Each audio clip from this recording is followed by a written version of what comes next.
Okay, the woven wheel. Now, I would not consider the woven wheel a difficult stitch, but I would consider it a finicky stitch. So there's lots of opportunities to kind of mess it up and make it not look the way it's supposed to, more during the actual process or after the process, that it can just get nicked. So the first thing you're going to start with is obviously your spokes. Woven wheels are always done with a odd number of spokes.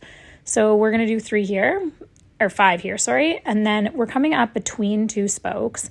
And this is obviously, you saw in the tutorial, this is an over-under pattern. So it's not a very difficult stitch in the concepts of how you do it, but some tricks to make it a little easier are gonna be the tension that you use.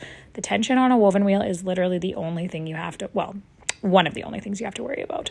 So as you're pulling your needle underneath of the spokes, the first ring that you're going to go around the wheel, I really like to keep it as tight as possible just to close up and get that solid, secure tension.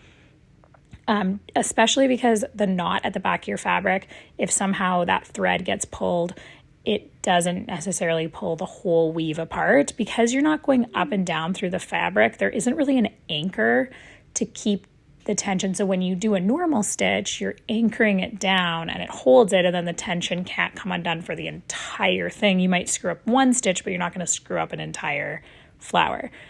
So once you do that middle row, I start to come around, and I normally stop pulling the tension of my woven wheel pretty much the second that I feel the resistance. So I pull it tight enough, and then the second that I stop feeling resistance, I stop. And the further out on my woven wheel, the less I pull. So on the outer edges of my woven wheel, I am going to pretty much stop the second I feel any tension. On the inside, pull a little bit tighter, but you want to go as slow and steady as you possibly can to just make sure that you're not pulling too tight. One of the biggest things that happens is your thread gets caught on, say, like the hook of your hoop.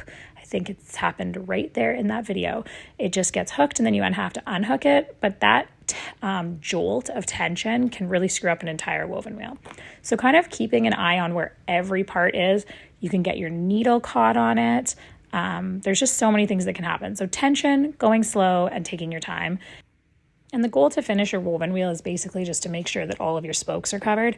One of the things I like to do to give extra oomph and 3D dimension to mine is continuing to go around the circle even once I'm pretty much covered my spokes, because once you have come to the edge of the space to go out, the more you go underneath those spokes, the higher your woven wheel is going to go up. So I will often use on larger wheels 12 strands. In this case, I'm using 6 strands. In our pattern, I showed 12. But it just gives you a little bit of extra oomph, and then you're obviously going to just stitch down to finish it. And then one extra thing is you can kind of fluff it up. And if you haven't made any tension issues and it's kind of pulled at a certain spot, this is where you can use your needle to try to like even things out by kind of pulling around. But this is something you have to be really careful about and super gentle.